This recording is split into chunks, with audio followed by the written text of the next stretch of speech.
Vamos seguir? Vamos falar do Concílio de Nicéia.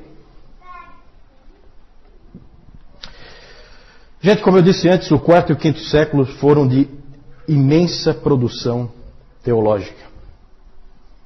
Nesse período ocorreram também os grandes concílios, os principais concílios. Concílios são reuniões, esses são os concílios ecumênicos, assim chamados, porque toda a igreja participa deles, né? São 7 os concílios ecumênicos. Esse concílio, o concílio de Nicéia, é considerado o primeiro. Não sei por que o concílio de Jerusalém, até alguém comentou isso comigo, eu não sei por que ninguém considera o concílio de Jerusalém o primeiro, né? Talvez porque ele seja de uma outra época, com a presença de apóstolos, e já que em Nicéia é diferente, né? É um concílio diferente. O concílio de Nicéia é fundamental para nós, porque aqui vai ser estabelecido o quê? Que doutrina?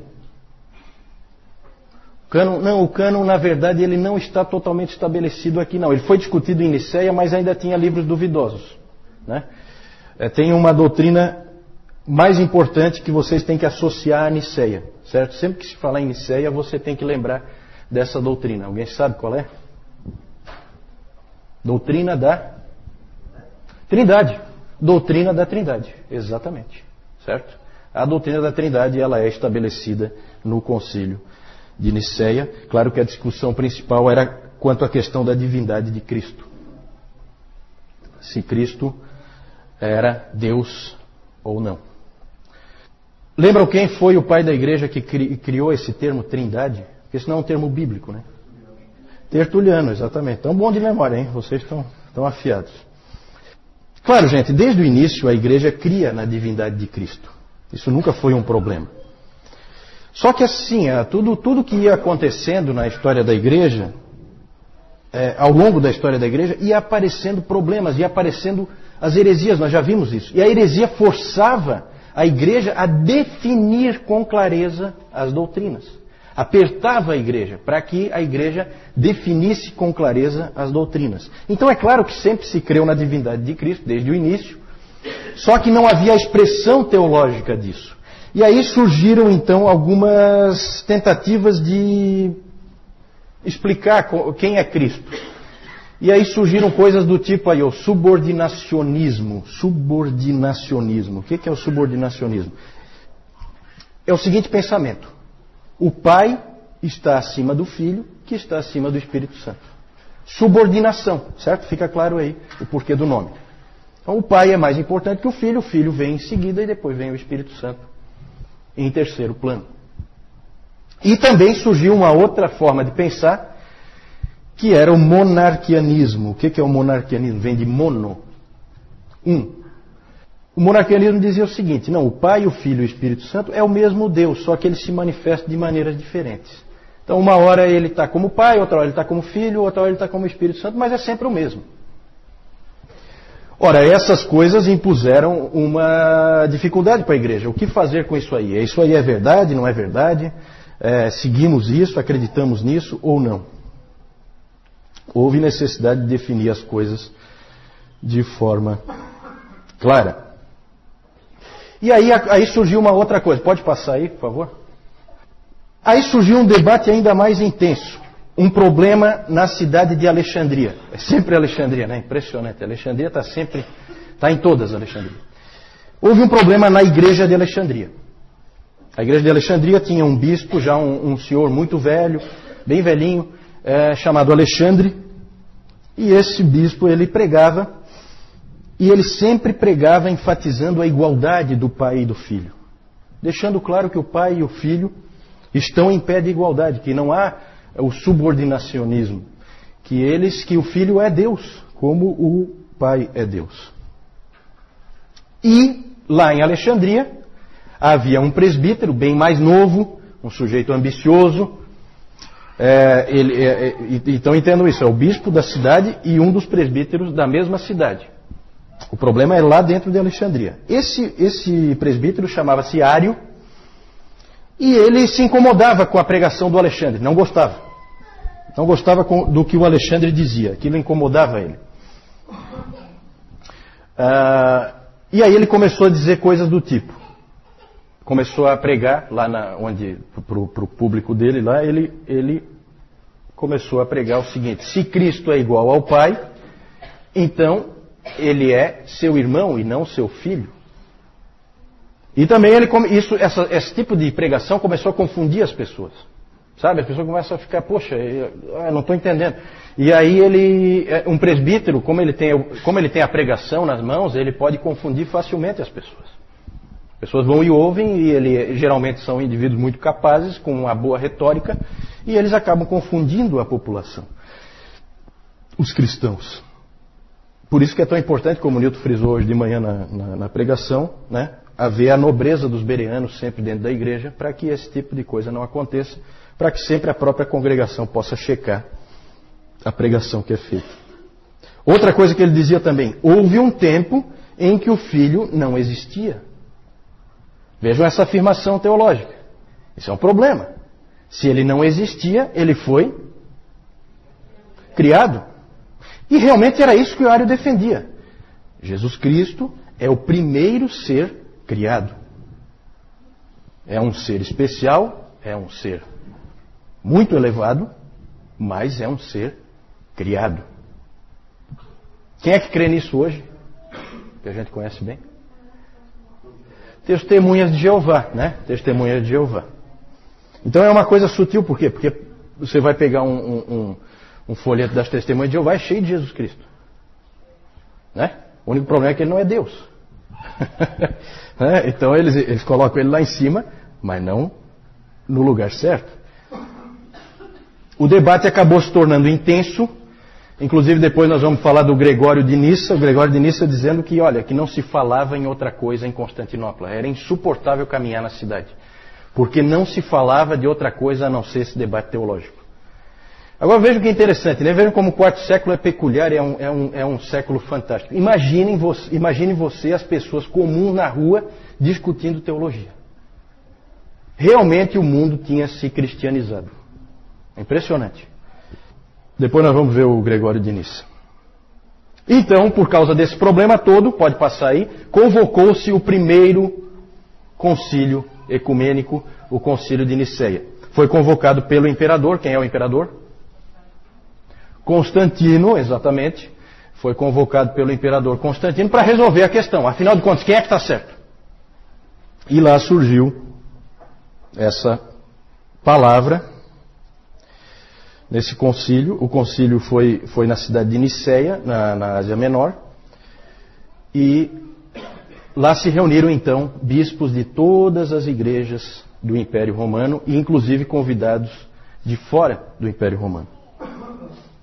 Se reuniram em Niceia para esse concílio. E lá surgiu essa palavra, que é uma palavra muito importante, homoousios. Homoousios, de mesma substância. Certo? Essa palavra foi depois para o credo niceno. O credo niceno foi depois crido por toda a igreja. E ela significa o seguinte: da mesma substância. O Filho é da mesma substância que o Pai. Certo? Essa substância não é algo que a gente possa definir, tá? É uma coisa assim, é só para dizer que os dois, eles são equivalentes, apesar de não serem a mesma pessoa. Certo? E aí então começou a se formar a doutrina da Trindade. No credo niceno diz o seguinte sobre o Filho: gerado, não criado, é feita essa ênfase, não criado, consubstancial ao Pai, de mesma substância que o Pai. Certo? Esse é o credo niceno. Evidentemente ali então estava sendo condenado o arianismo. Exatamente, ele estava sendo condenado. Ali no concílio de Niceia apareceu, pode passar, um personagem muito importante, um dos pais da igreja, fundamentais, que se chama Atanásio. Atanásio, que era apelidado de o Anão Negro, porque ele era baixinho e a pele bem escura, então ele era o Anão Negro. Era muito jovem, nessa época do concílio de Niceia, ele tinha só 25 anos, aproximadamente 25 anos, por aí. Ele não teve uma grande participação, ele era um diácono, ele na verdade estava apoiando o bispo de Alexandria, ele como diácono apoiando o bispo de Alexandria, o Alexandre, que nós vimos antes. e não teve assim uma grande participação. Ele mais tarde, ele mesmo tornou-se, de diácono ele passou a ser presbítero, e de presbítero ele se tornou o bispo de Alexandria, Atanásio. Inclusive muito jovem ele já se tornou bispo de Alexandria, com em torno de 30 anos ele já era bispo de Alexandria. Ele foi 5 vezes exilado por causa da sua luta pela veracidade da Trindade e pela sua luta pela divindade do Filho. Ele batalhou com unhas e dentes por isso. Foi 5 vezes exilado. Uma vez o Constantino mandou ele, eu acho que foi, não foi o Constantino, acho que foi o Constâncio, filho do Constantino. Mandou ele o mais longe que o Império Romano podia mandar. Tirou ele de Alexandria, onde ele era bispo, e colocou ele lá na Alemanha, no limite extremo do Império Romano, só para isolar ele, porque ele estava incomodando. E por que ele estava incomodando? Porque os imperadores gostaram da doutrina ariana. Para eles era politicamente mais interessante, inclusive o próprio Constantino. Constantino depois absolveu o Ário. Na verdade, houve uma preferência política pelo arianismo, e o Atanásio, então, teve que lutar não só contra a igreja, que apesar do resultado do Concílio de Nicéia, pendia para o arianismo, como ele teve que lutar contra o próprio império, porque o imperador também era a favor do arianismo, certo? Inclusive tem aquela famosa frase do Jerônimo, em que o Jerônimo diz que o mundo inteiro esteve prestes a acordar ariano nessa época. Por muito pouco não se tornou totalmente ariano, certo? E o Atanásio foi o grande guerreiro, o grande lutador pela verdade. Hoje de manhã o Nilton, inclusive, leu o texto de Judas e lembrou dessa coisa da luta pela verdade. Interessante que a igreja sempre lutou pela verdade. A igreja não foi, em nenhum momento da sua história, isso eu posso garantir para vocês, e vocês vão ver aqui, em nenhum momento da sua história ela foi um centro de entretenimento. Mesmo nos seus piores momentos, ela não foi um centro de entretenimento. Isso só aconteceu no século XX. Nunca antes a igreja imaginou fazer palhaçadas num local de culto ao Senhor, certo? Esses homens eram homens que lutavam pela verdade. E por isso veio a famosa expressão Atanásios contra mundum, porque ele lutou contra o mundo inteiro, sozinho. Claro que não sozinho, a igreja dele amava ele, inclusive ele foi banido, 5 vezes ele foi exilado, e eles não colocaram outra pessoa no lugar dele. Eles sempre confiavam que ele voltaria. Depois de Nicéia começou uma mobilização muito forte para trocar o termo homoousios por homoiousios. Certo? Tudo isso aí é grego, tá? Homoousios por homoiousios. Homoousios de mesma substância. Homoiousios de substância semelhante. Semelhante. Tentaram dar aquela aliviada, né? E a igreja, vários homens da igreja estavam indo por esse caminho. E quem lutou contra foi Atanásio.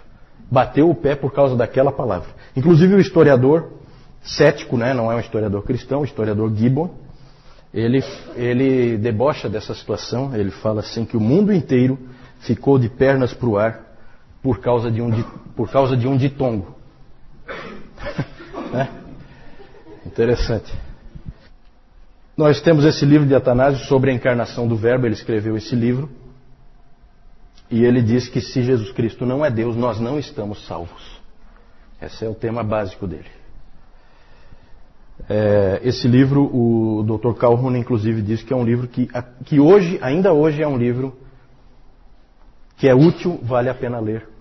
Mesmo hoje, esse livro do Atanásio, sobre a encarnação do Verbo. E o interessante é que no tempo da morte de Atanásio, no ano 373, foi quando ele morreu, o arianismo já estava declinando de novo, perdendo força por causa da luta dele. E quando chegou em 381, que houve o concílio de Constantinopla, o segundo concílio ecumênico, o arianismo, por incrível que pareça, apesar de quase ter prevalecido na história da igreja, ele acabou sendo condenado de novo. Graças a Deus por isso. O interessante é que o arianismo não estava derrotado ainda. Sabe por quê?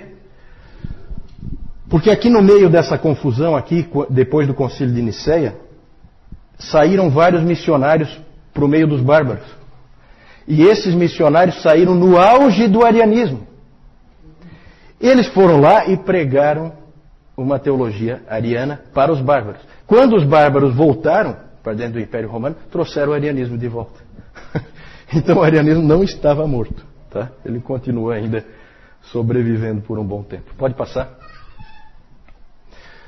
Essa frase aí do professor Sabatier, citado pelo Bibi Warfield, ele diz o seguinte: nada poderia estar mais longe da verdade do que representar os pais dos concílios como teoristas ou até mesmo como teólogos profissionais trazidos à conferência por causa de zelo especulativo só para solucionar enigmas metafísicos. Eles eram homens de ação, não de especulação. Corajosos sacerdotes e pastores que pensavam no seu trabalho como o de soldados em plena batalha e que estavam prontos para morrer como alguém morre por sua pátria. Está errado aí, por sua pátria. Então, gente, isso é importante a gente lembrar disso. Eu já falei no outro CTB, eu falei, né, do Concílio de Nicéia. Ele é muito interessante porque até 313, com o Edito de Milão, a perseguição corria solta. 313 para 325, como é que vocês estão aí de matemática? Quantos anos? 12 anos. Vários desses homens que estavam lá agora, bispos já velhinhos, o que tinha acontecido com eles? Foram perseguidos. 12 anos antes, a perseguição comia solta. E vocês sabem que a pior perseguição de todas foi a última, a perseguição de Diocleciano. Certo?